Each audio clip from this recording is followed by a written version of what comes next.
Hey, welcome to the Nourish Together Live. I am bringing in a wonderful guest today. I'm so excited to talk to Jessica Preston at De Novo Fertility, and I'm actually going to invite her right now. Come on, there you are.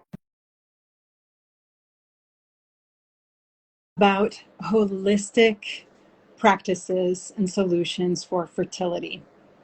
And Jessica has been a specialist in fertility and hormones and women's health for over 20 years. She has a background in biochemistry, which has allowed her to actually join conventional medicine and all the holistic and functional principles to create this beautiful program that she's created and organization called De Novo Fertility. And through curiosity, science, and evidence-based practices, Jessica, through founding De Novo Fertility, has helped the 19% of couples experiencing infertility nationwide. And her mission is to normalize the infertility conversation and provide relief to this very underserved community. Welcome, Jessica. Let's see. Oh no, what happened? There he is. There she is. She's coming on. Let's see. Uh-oh, we're having some tech trouble, everybody. Please hang in there. Okay, here we go. I'm gonna invite her again because it's saying her invitation, something happened here. And she's back. Yay, here Yeah. you are. Thank you. Well, I did a little intro about you, but of course, it doesn't do justice to the incredible work that you have created and done. So I would love to hear from you a little bit about your background, starting with, the biochemistry and everything up until this point of creating De Novo Fertility, and your own personal journey too, about why this work is so important to you. Great. Thank you so much for having me today. So yes, my background's biochemistry, and I really dove into that space, got to know it very well because my grandfather was a very prominent biochemist and I had big shoes to fill.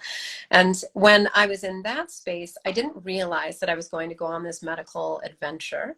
And I ended up going into medicine. And when I went into conventional medicine, what I found was biochemistry was so imperative on every aspect of our health and our well-being. So I spent over 20 years in OBGYN, and I was working in conventional medicine and applying so much biochemistry-based medicine in that space of conventional medicine. And then I discovered functional medicine. Oh, you went mute? What happened? Let's see. Can you hear me? Yes, you're back. Okay. Don't worry. So, okay, sorry about No that. So basically, problem. functional medicine is biochemistry-based medicine. And so I started really learning those skill sets and applications. And there's a whole school of application in this field of medicine. Now, when it comes to fertility, it's been a big love of mine. I found that I was struggling in my own fertility journey and I couldn't get pregnant. And this was in the early 2000s. Happened was I was completely blindsided by that, and I went the conventional medicine route. I did end up conceiving twins with Clomid, which is a medication that you take, and I ended up with preterm labor at 24 weeks and then delivery at 32 weeks of 2 3-pounders. They both had trouble growing up. They both had behavioral issues. My son was assessed for autism at 18 months. My daughter had behavior and impulse control issues. And what I did is I put my functional medicine hat on and I healed my babies through that method. And what I thought was I need to really help all these babies. And then my next thought was I want to just prevent the trouble in the first place. So what I did is I started working in this space of how do we optimize our fertility? How can we do that with our biochemistry-based medicine? How can we have that nice, robust egg and sperm so that we can make that nice, healthy baby? So that baby, when it gets born into this world, which is full of toxins and all of the environmental stimuli that are not helpful for us, how can we give them a better chance of facing those odds when it comes to the world the way that it presents to us today. And so that's how I came about developing my program. And before I had it in this program space of de novo fertility, I was doing this in medical practice with a very high success rate. I did work in concert with IVF programs, but also for people who couldn't afford IVF or didn't want to do IVF, that wanted more natural methods. And so I found I was spending all of this time, hours and hours, educating people on nutrition and what they should put in their body and what shape they should not put in their body, and all of the different aspects in life when it comes to all of those pillars of wellness to be able to optimize your fertility on its own. And since I was only helping a little bit at a time, and we were billing based on time, that ended up costing $900 an hour for going to deductible with high deductible plans, completely Wow. unreasonable. And yeah, Yeah. I was staying late and my family was missing me at home because I could only put those patients in at the end of my conventional medicine day. And so I'd get home at 9 o'clock at night with crying young babies and a husband who was not happy with me trying to make it work. So this was the best option. And so now what we've done is we've built this really robust plan filled with a team of coaches with a bunch of different subspecialties that all help with every single couple that comes into our program. Wonderful. So, a that is such a wonderful journey. Thank you for sharing so openly about your own struggles, because I think it's really important for people to know, especially when it comes to fertility. Having somebody that has been in your shoes is really meaningful, right? And so, what if you just mentioned your coaches and people that are helping you do the work so that it's not all on you?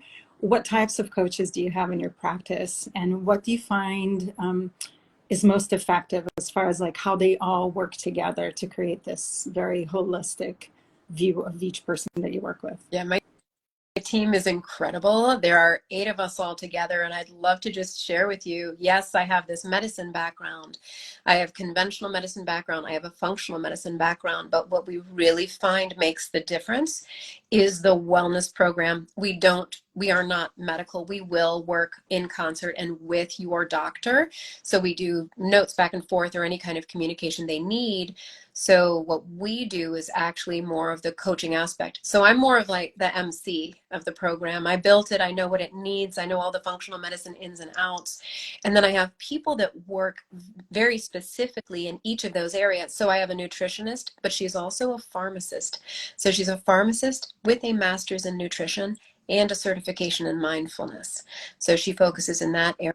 What I'd like to tell you is our entire program is focused on nervous system regulation. And what that means is ultimately stress management, but at a core level. So it's not just about what we perceive as stress, but it's the imperceived stress that we really focus on in a beautiful way. So we look at you at a conscious level and a subconscious level and an unconscious level so that we can help you easily get into that mode so you can help your body in any way that you need to in order to maintain this or to achieve this fertility.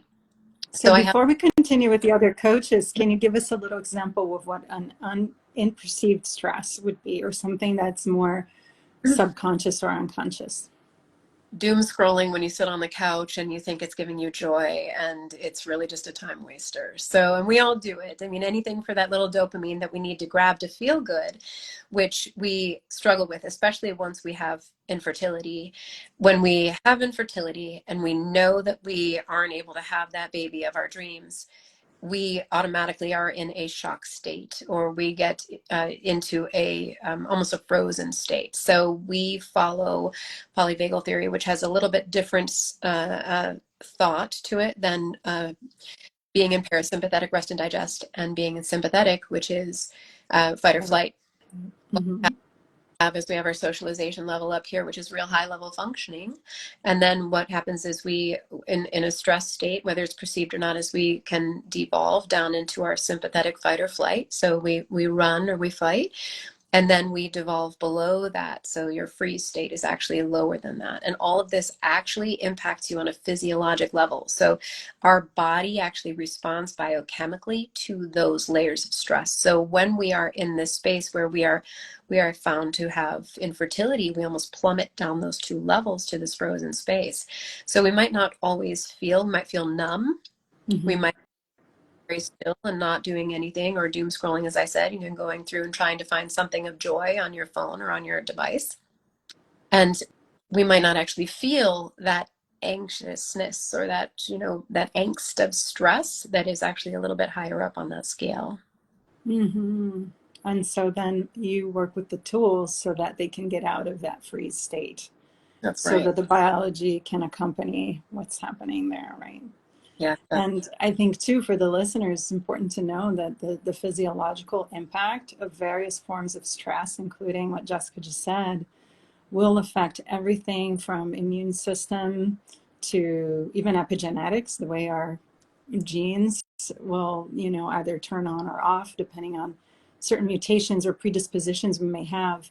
If we can be in a healthy environment and can stay in a level of stress that is manageable, some of those triggers never get turned on as far as having, that predisposition or having certain conditions.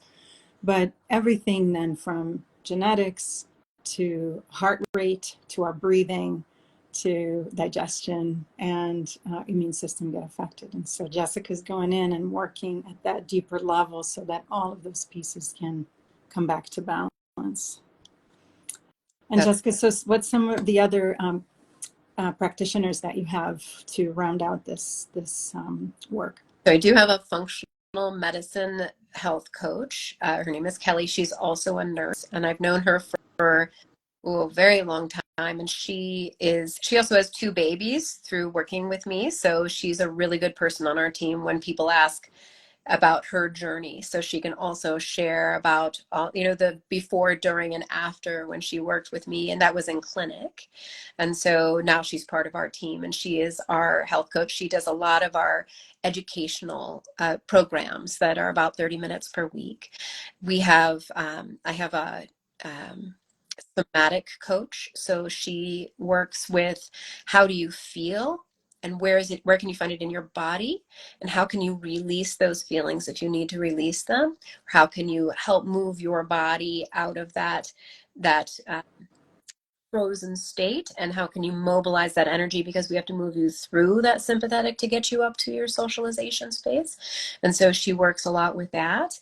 I have three men that um, well before that I want to tell you about I wanted to say I'm going to add the women, put the women over here and Okay. have you with the men over here. So I wanted to save her for last because she does so much with our subconscious unconscious work. Is I have a heart math specialist who does all of your heart math training, which is a device that you have on your phone, which is included in one or in two of our programs that we have, where you basically get training on how you can breathe in order to get your body to be in that parasympathetic space so that you can it's a little bit of a cheat, but it's not so much of a cheat. You actually have to learn how to do it. So Mm-hmm. training in that space about how to do that. And then she also works with hypnotherapy. So remember, we said subconscious, unconscious. So unconscious, parasympathetic, subconscious. We're going to do our hypnotherapy. And that is to break down those baby blocks because as soon as we are on guard, as soon as we are told that we can't have a baby, we start building little protections in place on a subconscious level so that we aren't as hurt by that thought or process. And so what we need to do is go in there and break those down gently. So she Mm-hmm. building that. So we work on baby blocks, both for um, for both partners involved. Then I have my men's team, and so I have three men on the men's team, and we have one who is, Dave is, I suppose I haven't said any names. So the three men, they have all done life coaching in some fashion. They all work with men's work. So if you think about men doing men's work, men are not allowed to be as masculine as they used to be. And I think they're having trouble finding where that is for them. Where can they find that space and who they truly are? And with fertility now, up to 40% of fertility now has a male factor. It is highly emasculating and can take a lot of a man's sense of self away from them. Mm-hmm. So 3 men, 2 out of our 3 struggled with fertility challenges themselves. And so most of our team has, and if they haven't, they have a first degree relative or a loved one who Mm-hmm. has. And so they come in and they work in those men's spaces so that men can feel with each other how they can find within themselves where they need to be that masculine spot, or where there might be lacking that they don't even know is lacking. So what we do is we teach co-ed with both the partners, and then we have a women's support group after and a men's support group, and so we split into those 2 groups for about an hour after our training classes. This is for our VIP program. And we really get into that space of community and support and connection, which also has been found to decrease inflammation and increase fertility. And it's so wonderful. I really love that you focus so much on having both pieces, because the couple, I think sometimes even with nutrition, there's so much attention on the woman, on the mother to be. And it's so, so key that the partner is working on that too, especially the nutrition. And maybe not especially, obviously, it's the whole system that works, including all the mental blocks and all the unconscious, subconscious patterns. But there's something about, setting the body up for success, for conceiving, that it really comes from both people. It's not just on the woman. So yeah, thank you for bringing that together. Absolutely. Well, and sperm health is really based on nutrition as well. So it's egg health and sperm health that we want, but it's not just about the health of the egg and the sperm and conceiving. It's about having your sense of connection and community in your own home. And if we only have one partner who's focusing on the way to eat, if the other partner isn't making that same choice, Mm-hmm. then you're at the dinner table. Exactly. And so if you're doing this together, you don't have to cook together necessarily, but to be on the same page, I think, is fairly important so that you can connect in that space. And most of our couples, I really find this to be pretty enjoyable when they talk about, okay, what are we going to eat? And they meal plan together, and they really have to be more discerning. It's not as much of, well, where do you want to go eat tonight? Well, I don't care. It doesn't matter. Where do you want to eat? Right. It's really, we have to put nutrients in our body, what sounds good, what tastes good, because you really have to be conscientious about what those things are. And I think it makes the decision making actually a bit easier. And then together, I know we had one couple recently where it was, we do follow, we follow, our plan is more Mediterranean based, but we recommend meats and protein sources and, Mm-hmm. grass fed. And after the first couple of weeks, we have an elimination part, and then we reintroduce red meat after a couple of weeks. And that basically the husband was really about red meat, like when, and his birthday was coming, like when can we do this? And I think we let them introduce like 2 days shy of when it was supposed to be, in our program. We're like, 2 days, do it. If you, of course, feel badly when you are eating that, then, of course, let us know. Let's go from there. But no, you should have seen him light up. He was so happy. Yeah. There's something that happens too when couples do cook together, and you said they don't have to, but meal planning is like, that's my soapbox because it helps so much with, especially people that are really busy and they think, I don't have time to meal plan. And it's like, you don't have time not to. That just saves, your butt during the week when you don't have time to think, what do I do now? But for couples, I love working with this connection idea that cooking can be really enjoyable, and having music on and having things that you really love doing, and then giving each other challenges. So sometimes it is like I pull things out of the fridge for my husband, and it's like, can you put something together with what's out? And then it becomes kind of, he can have the kind of creative mindset of like, what do I do with this, but also knowing that, because sometimes like there's a fear, I think, with couples, oh, what if I make something and then it's not what the person wanted to eat or whatever. And we find that doing these challenges, we're like, here's the stuff that I really would love to eat, and then the other person can just figure out how to put it together and add spices and, you know, get creative. But there's so many things that people can do in the kitchen to actually use it as a connection time. Mm-hmm. And as you know, it's like consuming is just the beginning too, because then obviously you have to really care for health of both partners during all those months leading up to having a baby. And then once you have the baby, then you really need nutrients and you really need that connection to be as strong as ever, because it gets really hard, right? And especially the first 2 years, I think. It's So certain. go Yeah. ahead.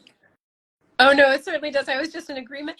You know, something that my parents used to do, and this is, I think, so incredibly helpful when it comes to, especially when it comes to if you're doing a new nutrition plan. Like our nutrition plan, we have, it's like, is of nutrition plan and recipes and pictures and everything. When you're looking into what those things are and you're and you have to be kind of creative and curious about what works, is make the meal and then really look at it as how many times would I eat this? And my dad would be, my mom would cook and he would say, I'm willing to eat this once per month, or I'm willing to eat this once per week, or you know what I mean? So put it in a little bit of a funny slant about, you know, what is the frequency that this would be tolerable, or have fun, play some kind of the death march music if it's a no-go on this one ever again. Let's just cross this off of the list and it's never going to try it again, but we learned something. And I think also when it comes to having the list of what you're going to eat and having your meal planning, having a few staples that you can fall back on during the week. Like, I'm going to get busy on this night. We didn't know we were going to be busy on Tuesday night. We had planned that we were going to cook together, or even if it's not cooking together, I know that's not realistic. It was never realistic in my household when my kids were little.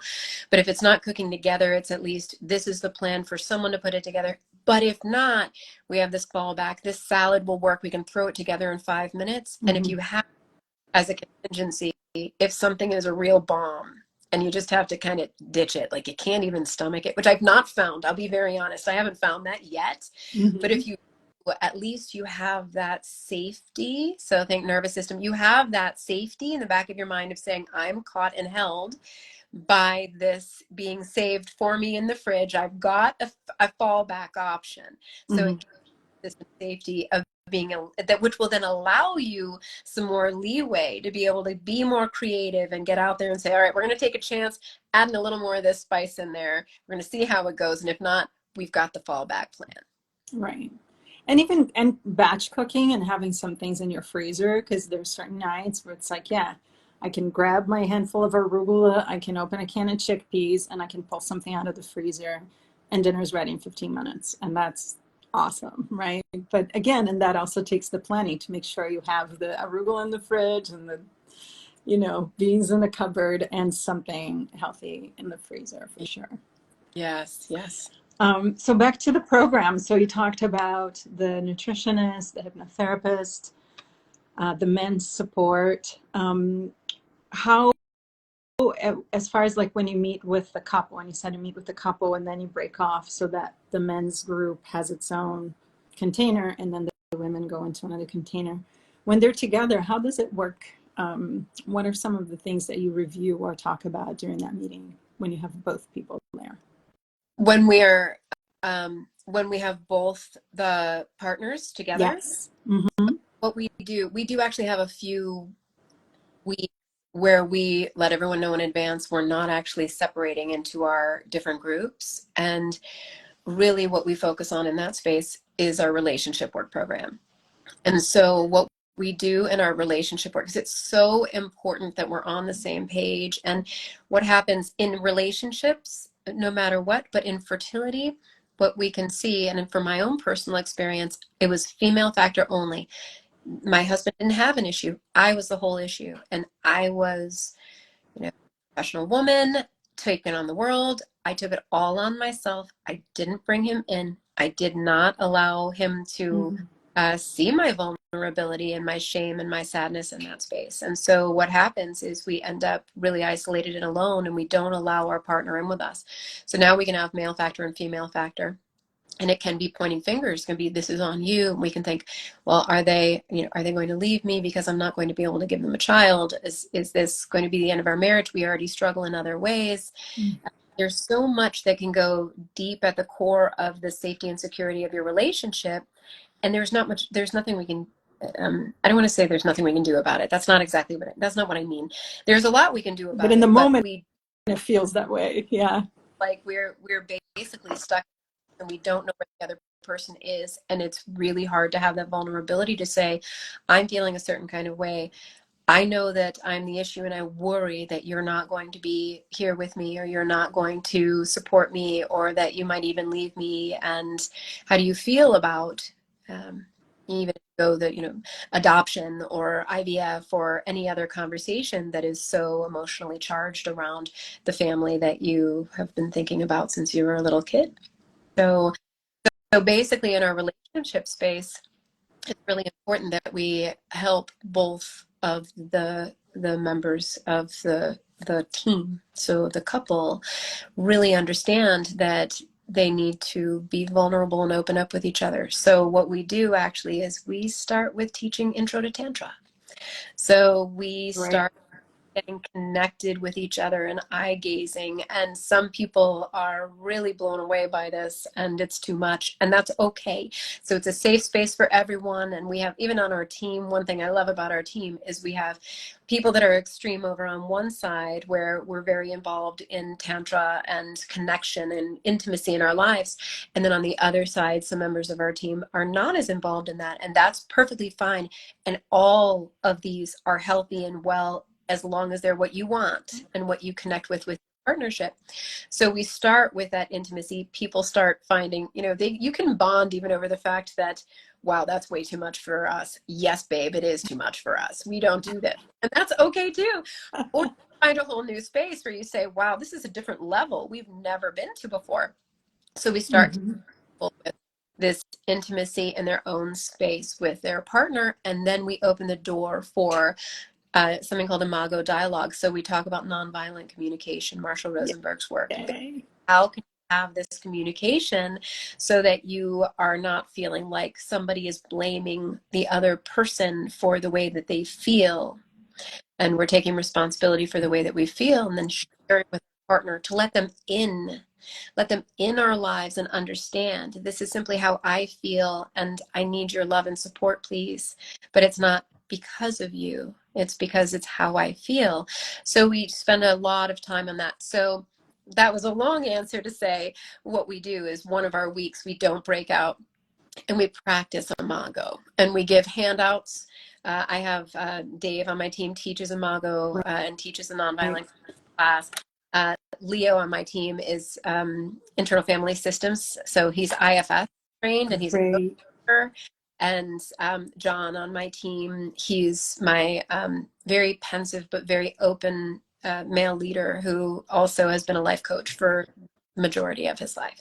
And so we have a combination of the three men, and then there are all the five of us women that have all different experiences. Some are really skilled in NLP and neuro-linguistic programming and Imago dialogue. I am newer. I've only been doing this the past couple of years, and so I am learning right along with everybody else, but I'm exceptionally vulnerable and willing to share and just put myself out there and have any conversation and see how it flies. Ah, that's so great. Thank you so much for giving such a great view of this process. I feel so happy for the people that work with you because not only you have a fantastic success rate with fertility, and I'd love for you to talk a little bit about that as well, but I'm really happy for them because to start a family with this kind of rounded approach to well-being, that it's not just about getting the baby, and I've unfortunately have seen a lot of people that went through treatment, had the baby, divorced because there wasn't this approach. And so much happens, especially with some of the conventional treatments that can really wreak havoc in women's hormones, so there's a lot of different changes that then the woman is also contending with, and in their bodies and in their psyches. And it can, if they don't have this bridge to really connect with their partners, it just can keep creating more and more separation. And one of the things that I love about nonviolent communication, it's a huge part of my work too, is this notion that we don't collaborate with the enemy. And so if we get into a pattern of being with our spouses where we start seeing them as the enemy, and maybe it's not a very conscious thing like he's my enemy, but it's the way you're communicating, if there's especially in the language that's used, if there's any sense of shaming, blaming, you always do this, you never do that, all of those ways that we can communicate that's actually, aggressive and or violent, we start feeling that that person is the enemy. And so it creates a deeper divide, right? And so you are helping them first get really together, get really to being friends, not enemies, being on the same team. And then they can accomplish everything else and really grow a healthy family. Yeah, that's it. That's it. And that's what we love so much also. I mean, we've started to say having a baby is the easy part. It might sound flippant, but it's not. Our success rates are very high, and we're over 85% effective at this point in time. So we're really happy about that. But it's all that we are helping couples and helping them have language that they can use now with their children as their children grow up, and send those children out in the community and have those children teach their friends. We're hoping that all of these people are starting to have this ripple effect of how we can have good communication so we can start feeling safe in our nervous systems again. So we really can start feeling and living and thriving in that way that starts with that nervous system regulation. When it comes to that whole, how do we feel, breathe, think? Our emotions lead to our thoughts lead to our behaviors. So let's change those so that we can get these to optimize all around. It makes everything else easier. So I love the ripple effect that we're seeing. We're seeing it happen in the families that we're helping. Help the individual, then you help the couple, help within their four walls. Then you help outside of the four walls, into your community, into your society, into your world. So we love to see this expand, and we all have goosebumps all the time when we see how well it's working, and how easily people can get into this space once they allow for that nervous system safety. Beautiful. So how can people that are listening or watching connect with you and learn more about this beautiful work? We are on all social media. So on Instagram, we're Denovo, so it's DENOVO _fertility. Then we're on Facebook at Denovo Fertility Community. And we have a YouTube channel that's going right now. Our website is denovofertility.com. And if you go on our website, you have an opportunity. You can sign up for a phone call with us if you have any interest in learning about our programs. We do have 4 different programs. We have an on your own, just getting a taste of it program, all the way to the VIP program that I've been referencing today. Mm-hmm. And you call with us, and you won't get a receptionist. You will get one of us. You will get one of our coaches that is involved in the program to talk with you, see if this is something you might be interested in, help you find what direction might be the best direction for you.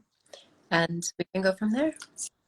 So you said 4 programs. So you start with something where it's self-paced. They get, is it online Yeah. videos, PDFs, or a combination of the two? Is that right? Yes, it's online videos. So that's our Baby Basics program. And that's the offer that I'm going to give to your people today. So our Baby Basics, 5 weeks. We are toying with adding a 6th week into that. So if so, it'll be a bonus for you.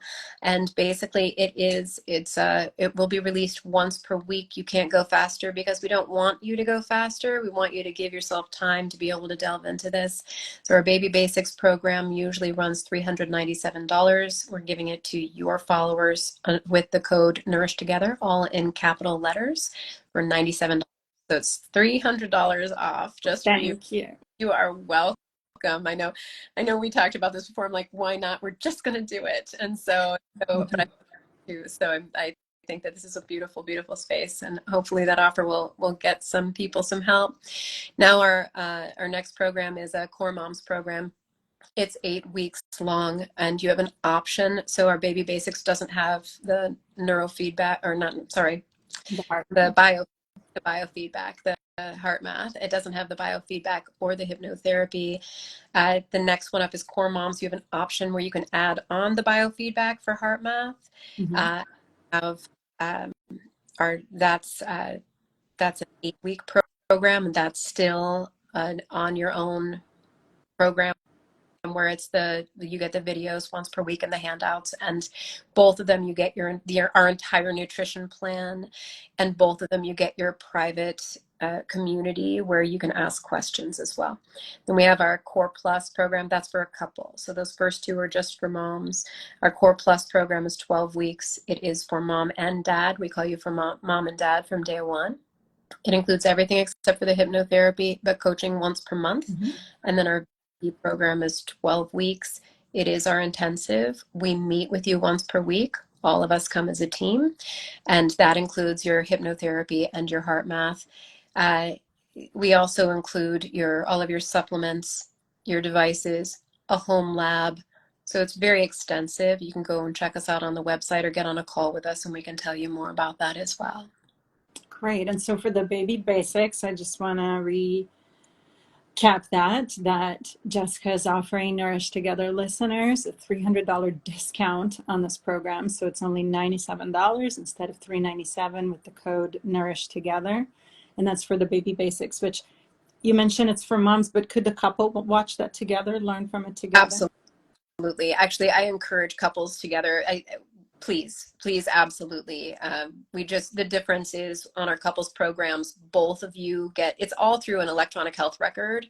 And so on the couples ones, both of you get access. You can do it on your own. This way, it's just one person's access. But please, I would love for you to share. Please do this with your partner. Please, we're not trying to, no, do it with your partner. Yeah.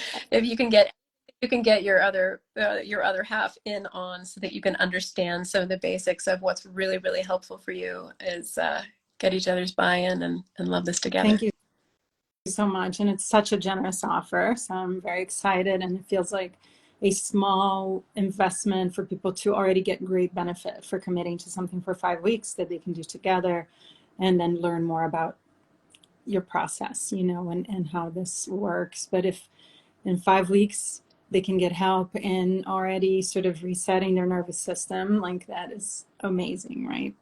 And what would you say, Jessica, as far as something that people can do on their own, that they can start today? They don't need to wait to get a program or to see someone. And again, that's super helpful. I love saying that, on any health journey, and I think the fertility one is a big piece of our health, right? And in any health journey, I think we all have the tools for healing, like, built inside our bodies and souls, and we can do it. But to do it alone, sometimes it's like walking a 1,000-mile journey. And when you get the right coach, the right partner, the right doctor, the right, just somebody that can actually show you the way and help you get to the tools the fastest, and also see things that sometimes, like, we can't see because it's in our, like, what's the blind spot, that we all have. Having somebody that can help us identify those is like taking the jet plane. And so some of us might be in the space and be in our 20s and still have a lot of time. Some of us might be in our 40s and thinking, gosh, I really want this in my life. How do I make it happen? And so take the jet plane. Don't walk those steps alone. But that said, there are things people can do on their own, as I mentioned, like, we have the tools. What are some tools, maybe one or two or three even, that are things that you're like, here's a couple of things you can do for yourself right now? That's great. Thank you. I'm thinking, as you're talking, I'm like, oh, how about this one and this one and this one? So let me just throw a few out there for you. So I think what's really, really important is to know that we're worthy. And I know that sounds maybe a little trite, but it's true. Like, we are born love. We are love. And to know that we are that love, and we need to have that self-love. Now, I know that might sound not as clinical as we want. We might not always know where to find it. But if you can just acknowledge that, Maybe someday we'll believe it. Some people here, I'm sure, already do, but we just need to know that we're self-love and that we're worth it. We're worth the investment of whatever it may be. And believe yourself as many days as you possibly can. And then if you are in a day where you can't, then just make that day very small. And tomorrow, wake up and hopefully it'll be more of a self-love. I am worthy, I'm deserving. Know that when we are doing things for ourselves, such as nourishing our body with the right nutrients, we are caring for ourselves in a certain way, and that this is something that can be joyful as opposed to uh, taking away from us, as opposed to it being I don't get to have fill in the blank. But I get to have the things that are going to do right by my body. And to really know that you are honoring yourself and doing those things for yourself. And also giving yourself the grace that if you fall off the wagon, you're still worthy. You're still worthy. So you still get to pop back on. So I think that self-love thing is really important, but it isn't it's hard to believe if we don't have someone coaching, I think, a lot of the time, or if we're not on a mission to be able to find it. But I think you need to just tell yourselves, look in the mirror every morning and say, I love you. I love you. I'm so like, we did not, by the way, everybody in my audience, I did not ask her to say this. She has not been coached. We did not talk about this ahead of time because I talk so much about self-love that it's like, I'm just like, oh, this is amazing. Thank I you. think And yes. fun because we know, I mean, and here's the thing, that when you start feeling that way about yourself, you really start being discerning about who you have in your environment. So the people that are naysayers, the people that aren't necessarily are positive, I think one thing also to look at them as an observer lens and just say, okay, they're being naysayers, they're saying negative things, and it's not because of me. It's because of them and where they are. And I think we can give people a lot of kindness and grace when you see that that's where they are. They're in a negative space. And so you can allow them to have that themselves without it affecting you. And also, you might want to be a little discerning about how much time you want to spend in that person's presence. You know, some easier to extract yourself from than others. Sometimes family, it's a little bit harder, and then you have to have good boundaries. So I think that is a very important thing. The self-love journey is important. Yeah. When you're sitting still on the couch and you don't know what to do, but you know you just don't have the energy, tapping your feet. Start tapping your feet, moving your feet, and get up and move. And if you can't get up and move because you don't have the energy, just start tapping your feet because you're moving yourself from that frozen state up a little bit, with the understanding that when we move through that state, when we move through that sympathetic, we might feel a little anxious, we might feel a little unsettled, but it's necessary for us to get us out of our frozen state. So basically move your feet, even if it's just tapping your feet, and then, laugh. If you laugh about it, that's good too. So that helps move you out of that space so it can give you a little bit more of that energy to be able to be more productive. Uh, Mm-hmm. um, get in the sun first thing in the morning. If you can get in the sun, we have something called the cortisol awakening response. So within the first 20 minutes, when we see light, when we see sunlight, so I don't know, I live in Michigan, so it's, Where is the yeah. sun? So I mean, beautiful light boxes. I do have one of those. I got one for my son. He sits in front of it every day, 17-year-old. He does all the things, so that's helpful. Nice. And there are a few. There's so This is many. There's amazing. This is really wonderful. I actually want to recap because these are very, very good for everything in life. Even if you're not struggling with fertility right now, take what Jessica said because they'll help mood, they'll help immunity, all of it. So sunlight, letting sunlight hit your eyes in the morning, even if it's, foggy and snowy as it is here in Eastern Massachusetts. Really important to go outside. And I've started doing it without, because I used to like put all my stuff on, This morning I walked out just in my clothes. It was very chilly, but it was great to just have a moment of like breathing in, get like a very micro, cold water plunge, but it was just the air. And just looking out at real light, meaning natural light, sunshine light, even though the sun is not shining, but it is. So really important. Two, what you said about like tapping your feet, like fidgeting can actually be something too, because it's going to spend more calories than just, slumping. And this scrolling does not count as fidgeting. with scrolling comes in like comparison issues and things. And sometimes like just notice if you're feeling good about yourself and then you go online and you spend 15 minutes scrolling, how do you feel about yourself after that, right? Because often it's like we're like, oh, so and so is doing this, and like we get into the not enoughness space, and that has its own stress response too. And then, oh my gosh, so fidgeting, not tapping your feet, moving as much as possible, sunshine, and the first two. Loving yourself. Of course, I forgot that one. Self-love, look in the mirror every morning, say, I love you.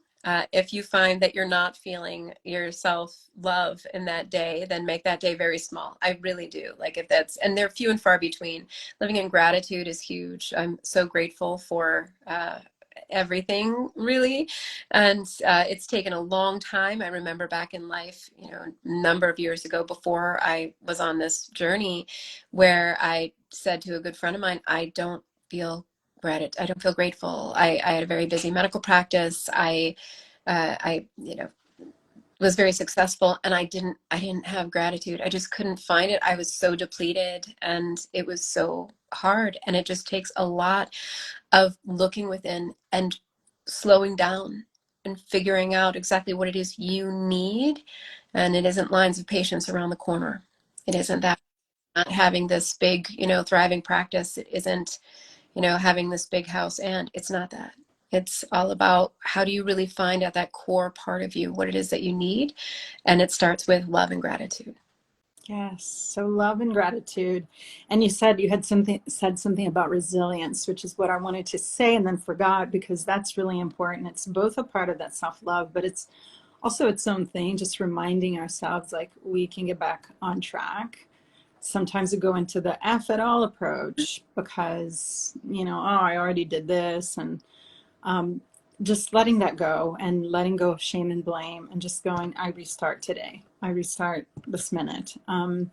Trusting our resilience, looking at our lives in places where we were able to pivot and turn and get up after we fell as evidence, as proof that yes, we can do it and we can restart no matter where we are. And I love also having a little sticky note in the mirror, and you can change it every week or however often you need to, so that it's a visual cue for you to say something loving to yourself. And I know that some days some people tell me, my clients, I just can't, I don't believe it if I say I love you, you know, like, is there anything else? And it's like, yeah, there's so many other things. You could focus in on your eyes and just say, wow, I see the light in your eyes. Or sometimes even just a like, good morning, beautiful. Anything that's just kind, that interrupts the pattern of looking at ourselves and going, ugh, you know, or whatever other thoughts that might be circling around in there.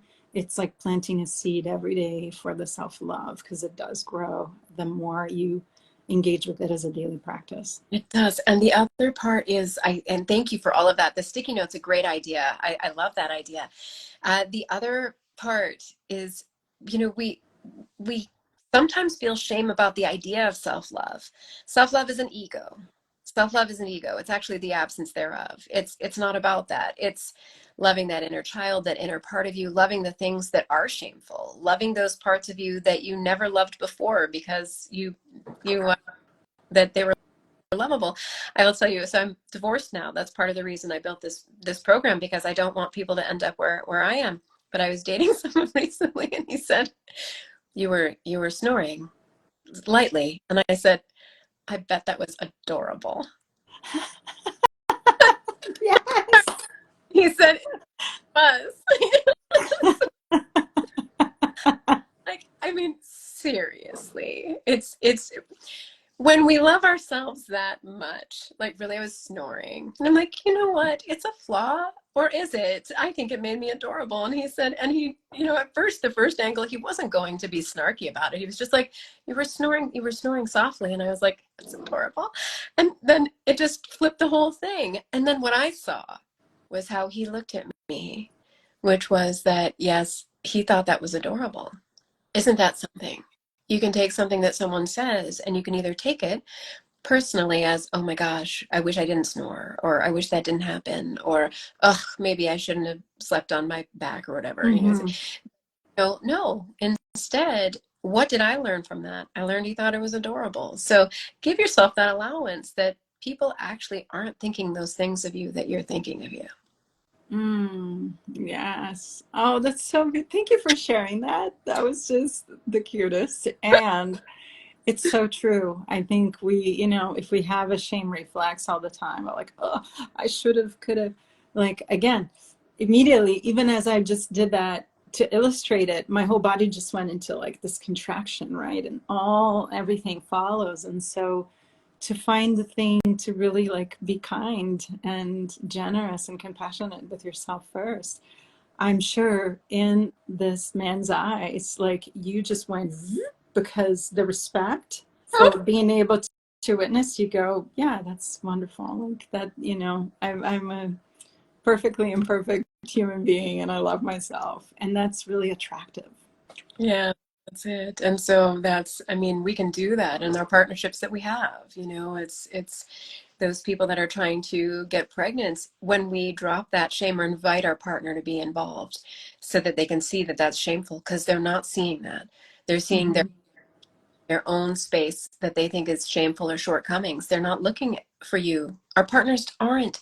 They love us. They love us. They're not looking at us for that. But we look at them and say, I think you're looking at me for that. Something we have to be really aware of. Yeah. This is such a great conversation. We're gonna wrap it, but I think we're gonna have to do this again. And So it was my pleasure. thank you. Thank you so much. So anybody interested, please check out denovofertility.com. Remember, you have this Nourish Together discount of $300 for the Baby Basics program.